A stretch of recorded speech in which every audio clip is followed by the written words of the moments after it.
Hello, everyone, and welcome to Fire and Forte, and a huge warm welcome to Jules. Oh, thank you so much, Hannah. It's great to be here. And like I said to you, I can't help but smile no matter what time it is in the morning when I opened the screen and saw your lovely pink hair and outfit and radiant tan. So thanks for waking me up in a nice way. No problem at all. Well, I'm going to introduce you to my audience, although you're extremely well known already. So, look, the way that I need to describe Jules Brooke is that she is the epitome of the saying, women supporting women. And there is never not a good time to share someone who can show us how it's done. So, Jules Brooke is the founder of She's the Boss, which is, let me say originally, I will say it's actually appears to me an organic network of thousands of women. There's at least 9,000 followers, and I know there'll be so many more official members of She's the Boss. She's the Boss is also a podcast, a YouTube channel, but most importantly, an in real life meeting opportunity for business leaders, female entrepreneurs, female founders in real life or also online. And I'm imagining a lot of that happened during COVID. Jules is a true connector. And I think the example that I want to share is just that since meeting Jules, and can I just say, Jules reached out to me. Imagine she's quite a lot busier than I am and has helped connect me to people that are just incredibly relevant to my cause. So women supporting women was apparent straight away. And I'm so grateful. And it gives me a role model of how I should be actually as well. So Jules, you're the founder of this epic group. I have spoken to you before and know that your dreams are big and there's literally no stopping you. But I would love to know, as the founder of She's the Boss, what motivated you to do that? Funnily enough, it was a combination of a couple of things. One was I got an opportunity and thanks so much for inviting me, Hannah, I should say first, and for your lovely intro. That was very kind of you. So it started with me hosting a TV show on a new streaming channel in Australia called Ticker TV. And I said to the guy, I really want to host a show about women in business because I never really see them. And during the course of that, I discovered that women over 50 appear in less than 4% of media globally. I also discovered that almost all the decisions around programming and television in Australia on free-to-air television are being decided by white Anglo-Saxon men over 50. And I don't have any problem with that, but they don't get us at all. And that's why, because I know I've pitched shows to television before and they've said, who would watch it? Like, I can't imagine anyone would get it. Women don't want that sort of thing. So that's where it started. And then from that, we then had the lockdowns at the beginning of 2020. And I decided to do an online lunch for female founders because I knew of a lot of women that were really struggling, especially in the early days with, my career's over. What am I going to do? And I was kind of going, it's going to be all right. We're going to be fine. So I thought, well, I'll just gather everyone together and we can all support each other. And that turned into online lunches every Friday for the next 2 years.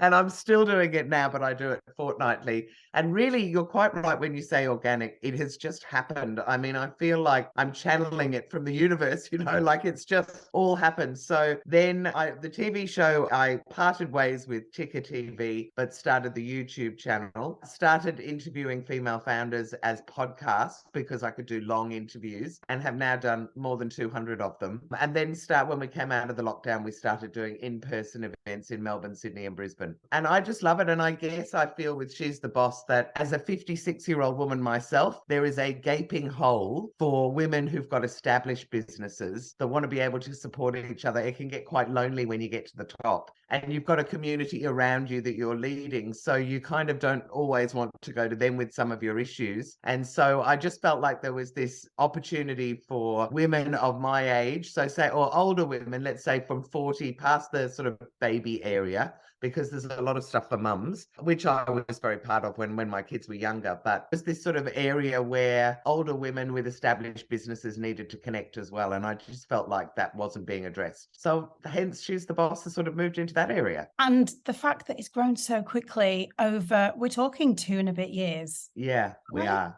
Yes, I mean, so quickly. Were you already well connected to lots of women? Because you say it really off the tongue that you introduced all these women or you organized this lunch. I take it you were already talking to lots of women and already knew lots of women and knew how they were finding the lockdown. Prior to that, and my other business, if I put my hat on, is called Handle Your Own PR. So I've been teaching small business owners and entrepreneurs how to get publicity in mainstream media for, well, I started that in 2009, so for quite a long time. What I discovered when I went back and looked at it was that 85% of my customers were all women anyway. So I did have that insight, but not really. A Ticker TV made a huge difference. Having a TV show certainly helped me raise my profile. And I'm naturally very happy to connect with people. So I reach out to a lot of people. And I guess LinkedIn became my favorite platform during the lockdown. And I discovered in LinkedIn that you can reach just about anyone you want to. So I have managed to connect with some really kick-ass, amazing women that I probably wouldn't have thought of contacting via email. But for some reason, when they come across my feed in LinkedIn and they've said something great, I'm like, you're awesome. Can I interview you? And they say yes. So that's kind of how it's grown. Really, I would say. So I wouldn't say I was super connected with women before that, other than the women I've met over the previous sort of 10 years as part of my Handle Your Own PR business. I think, like you say, you spotted the opportunity. It sounds insane that that didn't exist already, but only because now it exists. And now Yeah. imagine that you're encouraging other women who've got the ability as well to mention other people's names in That's right. spaces where other people just wouldn't. Let's talk about a female founder, for example, might have really no connection to funding, but someone No. can kind of think about someone else, or in a corporate, someone can't say, look, this lady, look, I've got great potential for leadership. You need someone else to speak your name for opportunities. So that's right, because it's so much more powerful if someone else is recommending you. And we've all got the capability of doing that. And all of us are in situations sometimes where we can give another woman a leg up, basically, and lift her up a bit. And why wouldn't we? I mean, I don't see that it in any way takes away from what it is that we're doing to mention someone else's name. So that is my favorite saying, to be that person that will mention another woman's name in a room full of opportunities. I kind of live by that. And the more extraordinary women I meet, the more opportunity there is to drop in another woman's name and go, oh my God, you need to meet this other woman. And so it goes on. But I have to say, the flip side of it is a lot of very successful women want to give back. They are very generous. They are very open to someone approaching them and saying, would you like to meet such and such because they really need help in your space or whatever. I can't think of more than a couple of times that I've had women say, no, not really. Could you just please buzz off? But, most of the time people say yes. Yeah, interesting. And it makes a lot of sense, doesn't it? Maybe you have had your head down trying to get to a certain position or just literally trying to manage your business needs. And then you probably think, wow, I've got this opportunity. And that's right. Yeah, to add more meaning to a role might be helping somebody else. And to make them feel good, because as you say, we all feel great when we've done someone a favor. So why not? And I'm also very conscious that if we are going to get to equality, which I want, gender equality, then as women, we do need to favor each other a little bit. I mean, it's that whole merit versus quota kind of thing that I would love to talk about, because it really irritates me when people say, I would hate to be that woman that was just put into the role because I'm a woman. And I'm like, but you're not going to be just put into a role because you're a woman. No one's going to take someone who's shit at a job, excuse my French, and put them in a role just because they're a woman. But if you are looking for a role, why wouldn't you look for a woman that can do that job really well, rather than always just going for the low-hanging fruit, which is, so Fred over here knows Mike, who's done it before at another company, and why don't you just get him on board? I mean, that just irritates me now. I think you've got to think outside the square and go, I mean, when you talk about boards, we have stats at the moment. I saw this was another thing that fired me up during the lockdown, but there was somebody who posted and said we should be really thrilled because now of the ASX 200 companies, 30% of them have women on their boards. And I thought, well, that's a pretty crap stat anyway, I would have thought. It's nowhere near 50%. And then I went in and looked at it, and obviously out of 200, 30% is 60 companies. Well, 38 of them have only got one woman on their board. So if you're on a board, if you're the only woman on a board with 10 other guys, I doubt you have much say. And secondly, it's a lot of them, it's the same women. So it's the same women who, like guys, go on this sort of circuit, get invited onto boards because they're a lawyer or they're a whatever, and then onto other boards and other boards and other boards. So when you look at it, it's not a hugely diverse kind of, it's not showing that there's a lot of diversity. You know, the more I think about it, just logically, the more I think, why, if we've got companies where half the customers are women, why do we have only men making the decisions as to what that company should do? It just doesn't make, it just absolutely doesn't have any logical sense to it. Especially when it's 2023, you know. Well, that's right. It's bizarre, isn't it? I think about how proactive you've been throughout your connections in 2 years. And you almost think, okay, well, if you were in charge of recruiting someone for a board, not entirely sure how that works, but surely if you're recruiting for a role, you've got it within your power to actually, maybe, if you're working with a recruiter, make sure that you give me, that's right, I get a half and half CVs. They do have to be more proactive, because I know women aren't pushing themselves forward in the way that they should. But partly I think it's just because we feel that we're going to be rejected anyway. So we do need to kind of look around and go, okay, I was talking to somebody at Startup Victoria, and they said they have pitch events every month and they look for an equal number of men and women. Well, she said out of the 80 applications, she knows that 75 will be guys every month. And so she's actively having to go out and look for more women to do it. So we do have a job ourselves, but that's also about us lifting up the women around us, giving them the confidence to give it a go. I mean, there's nothing wrong with giving it a go and not being successful, but there is something wrong in not giving it a go at all, I think. Wow, massive topic. I am worried that I will forget my next question. So can I come back to confidence? Of course you can. I am really keen to hear about your story, and then hopefully come back to the really rich conversation around confidence and merit versus quota, etc., etc., etc. Okay, cool. You mentioned your own business and your own background in PR, and this fantastic idea, can I just add, for a women business TV show. I mean, oh yes, I'm sure there'd be lots of viewers. Can you talk to us about your background? Sure. So when I was younger, I wanted to be on the stage. That was my thing. I loved music and drama. I used to sing in a lot of performances all the way through high school and do a lot of drama. But my parents, who were a doctor and a physio, said to me, you can have that as a hobby. That's not a career. Go and get a proper job. So I completed a degree in media studies and then fell into a job at the Herald Sun. This is a really weird one. As the supervisor in the classified phone room, teaching them how to do sales. So that was my first job. And then I became a rep for a local paper, which I really enjoyed, doing advertising sales for years. Then I started a graphic design company with a couple of partners. And after about 4 years, I got them to buy me out and I went overseas. And I worked in London, working in graphic design and advertising as a freelance account director. And I came back to Australia and I did a little bit of work in sales promotion. I really came back to be in Sydney for the year 2000 and for the Olympics, because I really wanted both of those things. And I thought it'd be very cool to be in Sydney, which it was. And then I moved back down to Melbourne late 2000 and discovered I was pregnant the day I arrived. And so that kind of changed everything. So from there, I tried to start a graphic design business, which I called Handle Communications. And the idea was that I would be the account handler and I would do the liaison and the new business with clients. And I'd have all these designers that I could farm work out to. But the reality is that really these days, most design is price driven. And so if you've got a designer who's doing you a really good price, but you're loading it up, and so no longer do you look that price, effective, it was a real struggle. And then I met Mark Mitchell, aka Con the Fruiterer, for anybody who might remember him from the comedy company, at a party. And I was with a girl who does PR, and he thought that I did PR. And so 2 weeks later, he rang me and he said, Jules, they're bringing out a best of Con the Fruiterer DVD. And I've told them that you're the best person in Australia to do the PR. I said, thank you so much, Mark. That's amazing. Hung up the phone and thought, oh my God, I don't know how to do PR.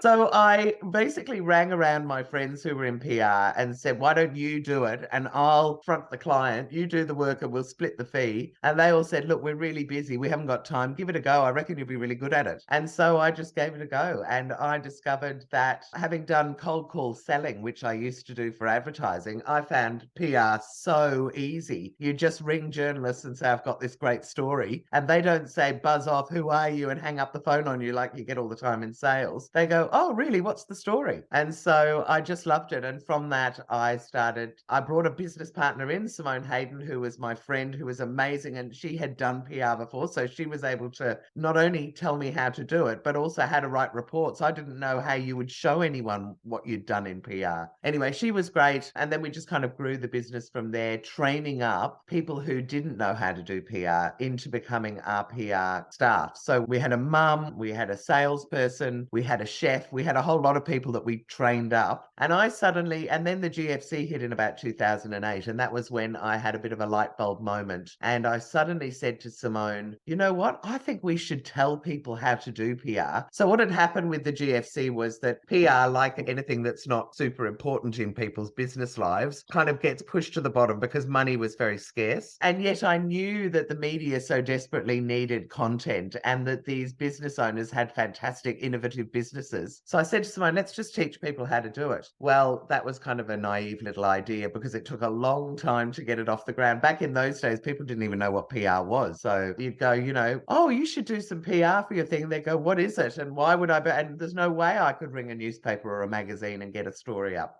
So that's kind of how it all started. And then been continuing to do that. And in 2015, I built a PR SaaS platform, which is software as a service for anyone that doesn't know, which just meant that you go on and you build your media contact list depending on what topics you want to talk to journalists about. And then you write your media release and send it all out and do the follow-up. So it's like a complete PR campaign management kind of platform. And so built that in 2015, launched that in 2017, and then in 2019 along came She's the Boss and distracted me. Brilliant story. Isn't it great when you look back and everything made sense? Whereas throughout those moments, there was quite a number of moments where you thought, what's going to happen now? GFC hitting or having, finding out you were pregnant at a moment that you weren't maybe expecting it. And that's right. Yeah. And then obviously the call saying, hey, you're an expert in PR. I mean, that is sink or swim stuff, isn't it? Yes. And I am a bit of a swimmer, I have to say. I mean, and the one of the things that you'd say about being an entrepreneur is that I think lots of people kind of go, oh my God, I've got great ideas too. I could do it. But it's really about having the tenacity to go and create those, make that idea real, and then pick yourself up, because believe me, there are always things that come along that will really get you unstuck, and you have to dust yourself off and keep going. And I remember once someone who was a very successful entrepreneur said, entrepreneurship is about resilience. It's about keeping going when other people would give up. Very good point, actually. I recently spoke to a magazine editor, publisher, a CEO of a publishing company, and she said, just keep going. I think that sounds so easy when you hear it, but actually your whole revenues, your whole monthly income's based on that. So you probably go That's right. From month to month thinking, how am I going to pay the mortgage? Yes, there's definitely moments like that. It's sort of, like there is sink or swim. It's feast or famine a little bit, I think, in entrepreneur land until you can crack it. So you just got to keep going and believe in yourself. You've really got to back yourself. And I guess that's why I think it's so important to have a support network. And that I felt with She's the Boss that a lot of women who have successful businesses and are of a certain age just don't get that support. That they don't realize that there's a whole lot of other women like them who would like to support them. Yeah, the backing yourself is an interesting one because you're quite on your own, like you mentioned earlier. So it's one thing if you've automatically got a network, but how do you seek that support if you don't? Or what did you do back in the day during some of these periods, the graphic design business, where you're probably a bit isolated? How did you pick your confidence up? Well, I'm a big believer in networking. And so I practically went to anything that was, any events that were on. I remember my son was very young and I was probably out 3 nights a week going to different networking events. And what you then find is there's a lot of people like you. So the same people start turning up at other events and you form friendships that way. And I've got mates now that I met back 15, 20 years ago when we were all starting out. And for some of us, we are still, coming up with new business ideas and still trying to build it because we haven't cracked it. So there's a very glamorous side to entrepreneurship that people hear about, but there's a flip side of it, which is that it can be a hard slog for a lot of people, and you might never get there. But with a network of people, women, or I suppose believers in you, That's a right. little bit when there's certain people that you ring that are always going to boost you up. I mean, my mum will still kind of say, I'm proud of you, Hannah. And I think, God, I'm 40 and I still like that boost. Oh, yeah, totally. But I suppose that networking is a really good practical advice to find that group of supporters. Is it that you could maybe share that you're feeling uneasy or share a new idea and get some really trusted support back? Yeah, and there's loads of them out there. So you just need to go and find your tribe. Like for some, everything doesn't suit everyone. And there's BNI, which is a networking group that's quite structured, that helps people refer to each other. Then there's things like She's the Boss, that's incredibly unstructured. And we don't even have speakers. We just have social events. So you just come on and meet other people. And then there's everything in between, everything from, Women's Network Australia to Business in Heels to, all the accelerator programs. There's just so many, but you have to find your tribe because everything doesn't suit everyone. Some of them are more formal than others. Some of them are more slapdash. Depends what you're looking for. But I'm a big believer in try all of them and then you'll know which ones suit you or not. Oh, where are you going to, which ones do you go to where you meet people that are like you, that you really like? Yeah, and gives you what you need, I suppose, as well. Yeah, totally. And then in terms of your skills, you mentioned sales. It sounds like you cut your teeth in sales in those first I did, roles. yes. For all the way through uni, I was doing telemarketing in the evening as my sort of, that was my uni money. And then when I left, I got into sales. But weirdly, now I'm terrified of sales. It's quite weird. Now when I should be doing it because it's my business, it doesn't come as easily when you're selling your own stuff. But yeah, so I went from sales to graphic design, which was kind of new business anyway, and project management. And I've always been good at organizing things. I think it's the Virgo in me. And then into PR, which was just, a complete fluke. And I discovered I loved it. A little aside on that was that my uncle in Ireland, so my family's all from Ireland and I grew up in Europe and didn't move to Australia till I was 12. My Irish uncle had a big PR company, big one, like did British Airways and the Taoiseach, which is the Prime Minister over there, and a whole lot of things like that. And so I grew and I idolized him like you wouldn't believe. And I grew up always thinking I wanted to do PR, but I didn't really know what it was. So it's kind of ironic that I've ended up in it, really, because I was always saying to my Uncle Bill, oh my goodness, I'd love to do what you do. And he'd tell me stories of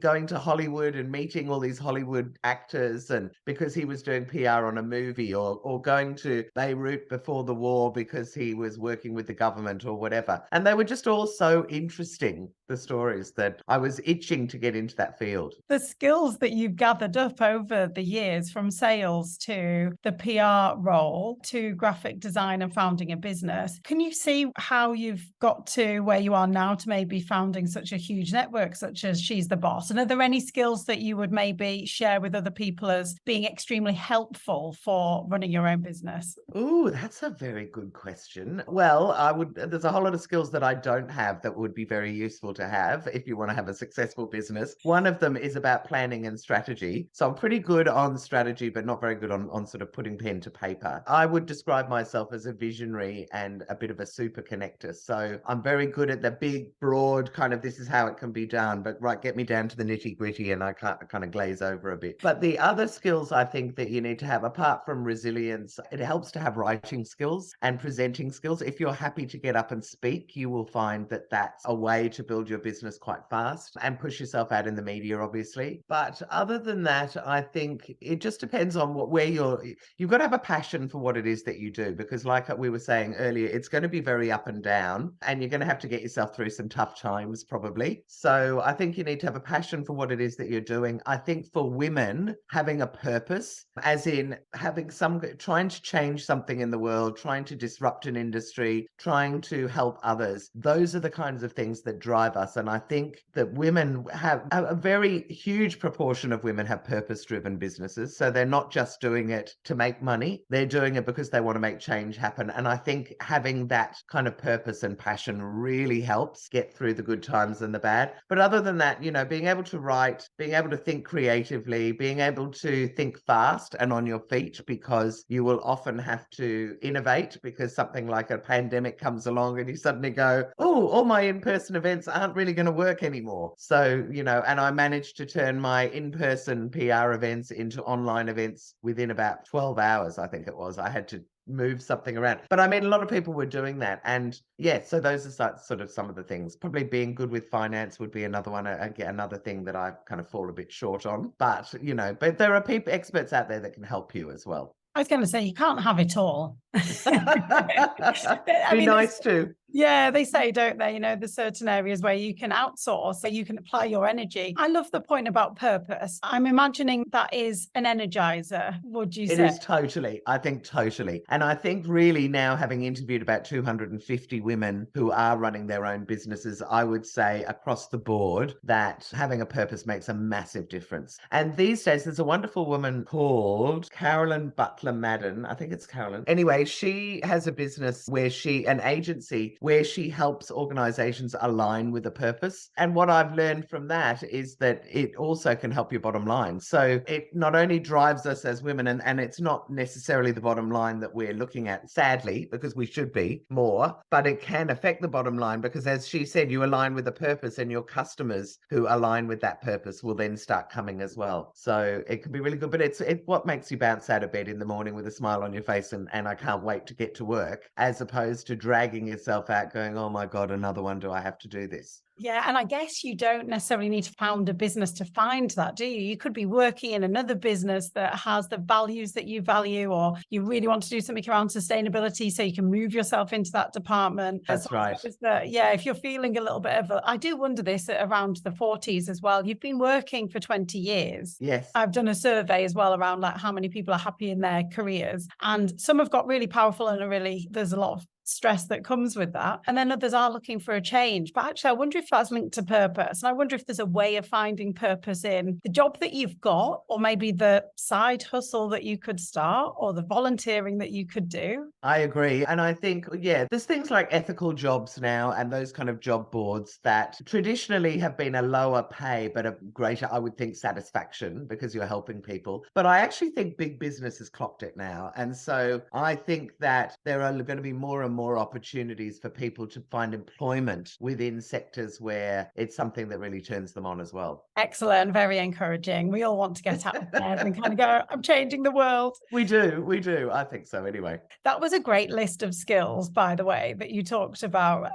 Writing, resilience, planning, strategy, and so on. So I'll be typing those up for sure and sharing those. Okay, thanks. One of the behaviors I would observe is your sense of confidence. And we mentioned earlier about the confidence that you think maybe that does hold some women back going to pitches as an example. And I imagine in so many other areas. What does confidence mean to you? And have you had to work on that in any way? Look, I do think to a certain extent, if you are extroverted, that there is a certain amount of confidence there. But I also think confidence is a skill you can learn. And I know that there are many times when I am terrified and people wouldn't know it because I will push through and just make everyone think that I'm really confident. And then eventually it does come to you and you go, okay, I can chill about this now. But it's kind of confidence. I do think it's something you can learn. And I do think it's really important in business because if you've got confidence, then other people have confidence in you. They need to know that you are confidently going off to do whatever you're going to do, and then they see that as well. And so, yeah, and for women in particular, I think, and I mean, it's been talked about a lot in the media and all over the place that if you've had kids and you've been out of work for 10 years and then you want to get back in, you're really terrified. But I think and the confidence can be a big issue. But I also think that in corporate land, you hear a lot about it. And I actually feel that, sadly, what I hear in some people in employed jobs is that there's a lot of bullying that goes on, particularly from women. And I think that comes from a place of a lack of confidence as well. I think that in a lot of cases, women feel insecure and so they'll take it out on people around them. And I want to stop that. I don't think that that's needed, but I can see where they're coming from because there's a fear there that they're going to lose their job or that someone's better than them or someone's going to be perceived better than them. But if they just took a chill pill and looked at that person and went, actually, even though I'm competing against her, she's really nice. Why don't I get to know her and we could see what we can do together? I just think that's much more powerful. 1,000,000%. I do think it's a little bit of an unspoken truth though, because no one would like to admit that bullying happens as a grown-up. I don't think you like to believe that happens. No, but you'd be surprised. I mean, because when I do these podcasts, one of the things that I'll ask people is, have you got any women that have really supported you that you want to talk about? And a lot of the women that are employed or in CEO in a sort of ASX 200 type company will say to me, I can't think of any. And I go, what do you mean? And they go, I literally can't think of anyone. There's been a lot of guys that have helped me. And I find that really sad. And then when you talk to women who come from employment and go out and become entrepreneurs or start a small business, they are quite shocked at the support that's out there from other women. And they're kind of like, well, I didn't get this at all internally. Look, this is probably a broad generalization, but I do feel that there is an old-fashioned sort of patriarchal model in business which says if we get people to compete head to head, we'll get the best out of them. You know, the winner takes it all kind of thing. And I don't actually think that model is right. I feel like if you nurture a whole lot of people, then they'll all end up supporting each other and all getting better rather than just having one at the top of the heap. It's a very male kind of, win the gold medal type thing. And I just don't think we need it. And if you have a great boss, then you want to see that boss go up. So why wouldn't you support them? 1,000,000%. And I suppose you have to be extra loud about where there are really good role models of women, Yes. other women. Because earlier you referenced what might be behind that, which could be insecurity. And yet when someone's being not too pleasant and they've got the ability, and maybe it's quite subtle as well, then you think, well, I can't see any insecurity here. I actually see. That's right.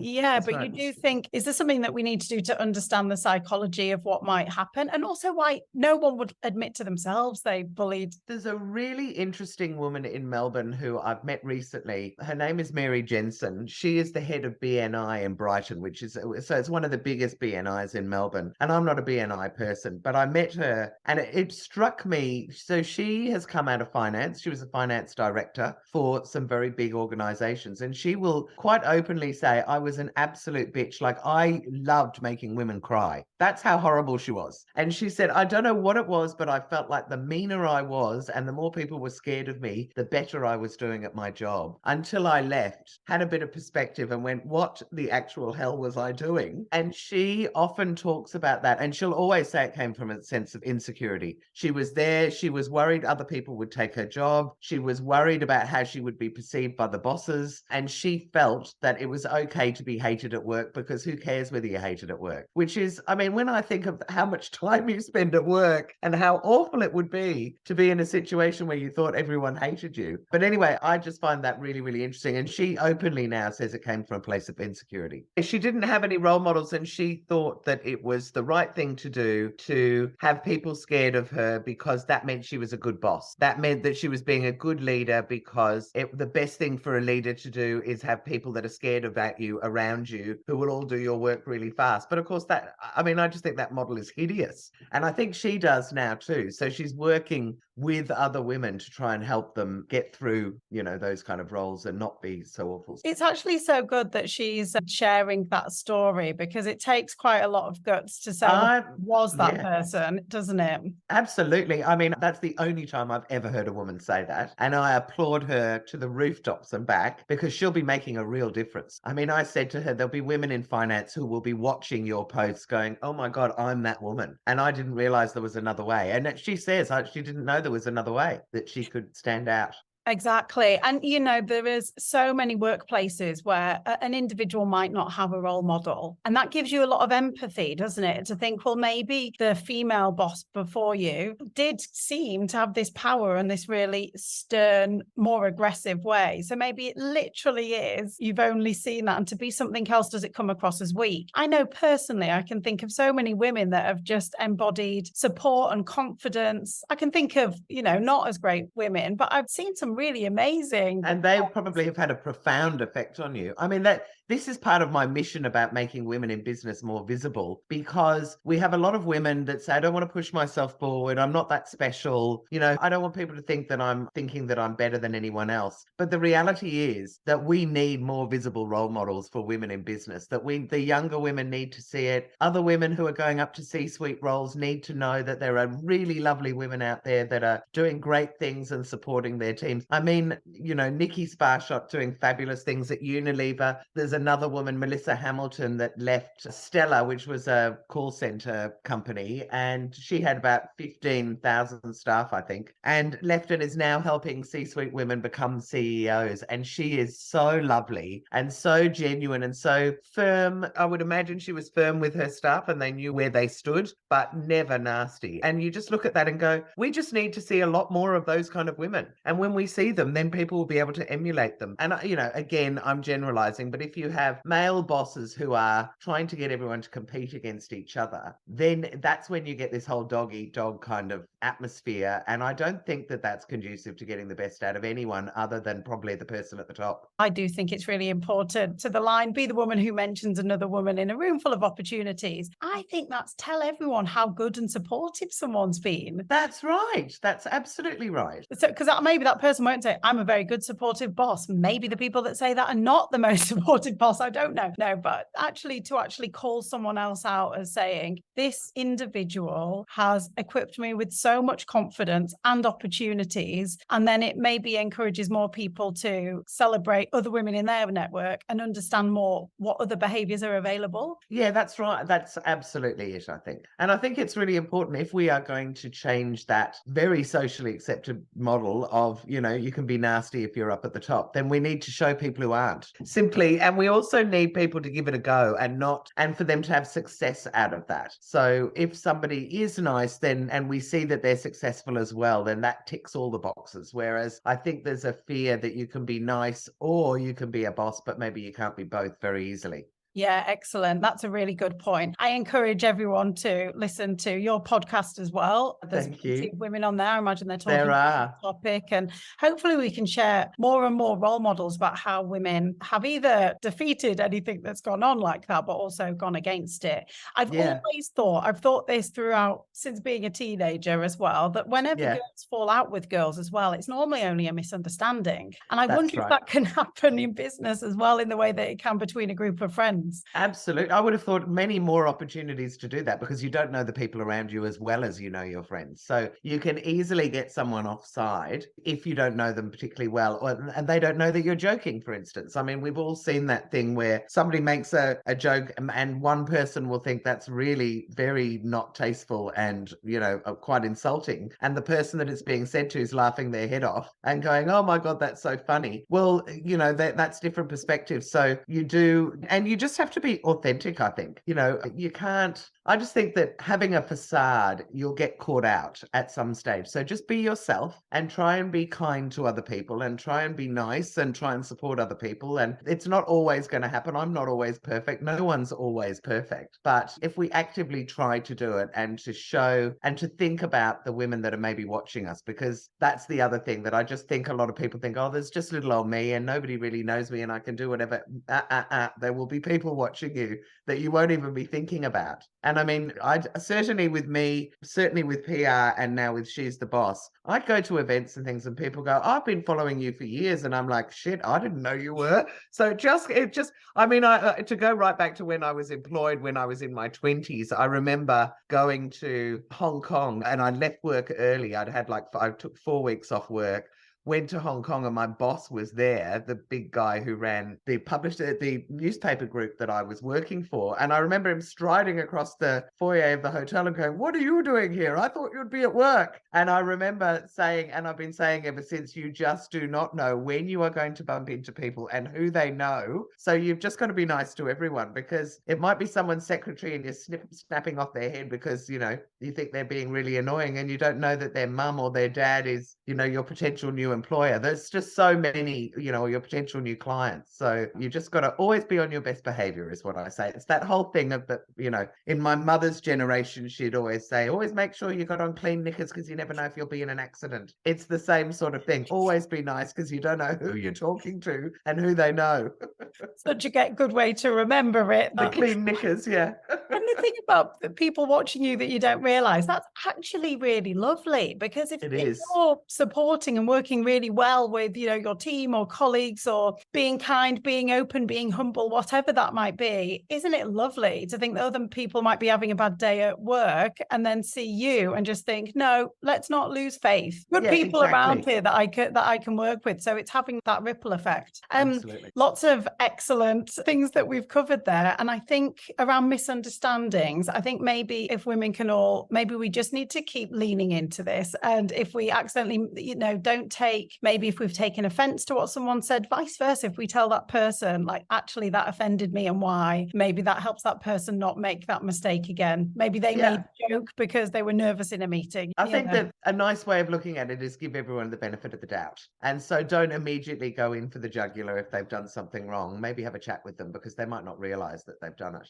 And that other great saying that my mum would always say, which is, if you haven't got anything nice to say, don't say anything at all. And I mean, I do, certainly on social media, I find that with the idea of trolls, which I've never really experienced myself. But if I do see someone saying something horrible, particularly in, say, the She's the Boss group, I just kick them out, because we don't need to have that kind of negative influence. And there's plenty of other groups and places people like that can go to. But in my group, I want everybody to feel great about themselves and to support each other. And if you have somebody that doesn't, then they're not part of that group. I love that. You need security on these groups, don't you? This is a group of cheerleaders. This is not for anything other than that. That's awesome. I'm conscious of squeezing in a last minute question with you. Okay, go for it. It's pretty incredible that you launched your own software as a service. Would you regard that as being quite a leap of faith? You must have had to learn a lot of new skills, because you mentioned earlier about women being out of work and then getting the confidence to get back into work, and I'm making a little bit of a connection between the fact that, yes, it's a bit scary, but imagine launching a new business idea as you did. How did you take the steps to actually do that? I basically didn't even know that it was possible to do that. So I was rebuilding my website anyway. I met a guy who was in digital marketing. This is actually a great success and failure story all in one, because he came on board and worked with me and helped me. He said to me, why don't we build a SaaS platform? And I was like, what even is that? And he said, well, people could come on and you make it sticky, was the way he described it. But you come on and people can build their own website and then they can do blah, blah, blah. And it's all within the platform. And I was like, oh my God, I'd love it if you could do this. So at the time he said to me, look, you've got all the bare bones there. We should be able to get it up and running in a couple of months, and it might cost you another $10,000. Well, it cost thousands and thousands more than that. It took 8 or 9 months, and then he walked away right the way before it was finished, and with no money left. So I had a moment, this is my sort of, struggle to success. I had this moment where I had a half-built platform, no money left, no way of earning anymore because the platform wasn't finished yet. And I remember thinking, what do I do? And at times like that, what I know about myself is I freeze for a minute. So I was like, I don't actually know what to do and where to go. So I'll just sit tight with myself for a few days. And then from there, I started going, okay, well, I've got to find somebody else who can make this platform. So started reaching out to people. But yeah, it can be really scary. Things can go wrong. You do have to trust other people if you're in an area that you don't really know, and they may well let you down. But if you like the idea of it, even if it's outside of anything that you've done before, we've got a wonderful woman in She's the Boss group at the moment who's an interior designer who decided to set up an online course using Kajabi, found it really frustrating and expensive. So she's gone and created her own e-learning platform called Wisdom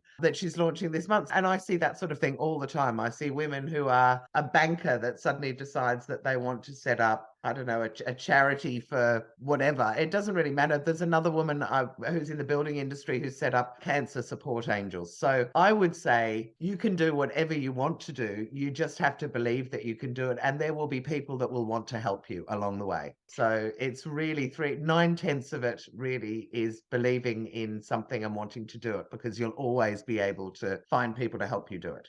And that comes back to purpose, the energy behind purpose. And hopefully 9 months in, the purpose can still drive you and, eventually pay back, because other people see how energized you are behind that purpose. That's right. And there are a lot of people who are looking for purpose in their world as well. So people will donate time. One of the great things that I've discovered is people who are working full time. So they're not really looking for money. They're looking for something that gives them joy, are often very happy to help as a side hustle with your business, with their their expertise. So yeah, it takes all of us to make the world go round. And I don't think you should stop. I think if there's something that you really want to do, then just go and do it. Life is So short, hey, you know? you don't want to die going, oh my God, I wish I'd done that thing. And how many times have we spoken to people that have said, you know, if I'd done it when I wanted to do it, then I could be, you know, the new Microsoft or the new whatever, and they don't do it and they have regret for ages. So just do it, because the worst thing that'll happen is it won't work and you can go and get a job anyway. Absolutely amazing. The message that I need to hear today, and hopefully lots of other people hear this and kind of high five themselves and go, yeah, I can, I'm going to go and do it. So Thank you. thank you for taking part in Fire and Forte and for sharing so many interesting stories and tips, you know, practical and some big themes there as well. So hugely appreciate your time, Jules. And I hope I've done a good job of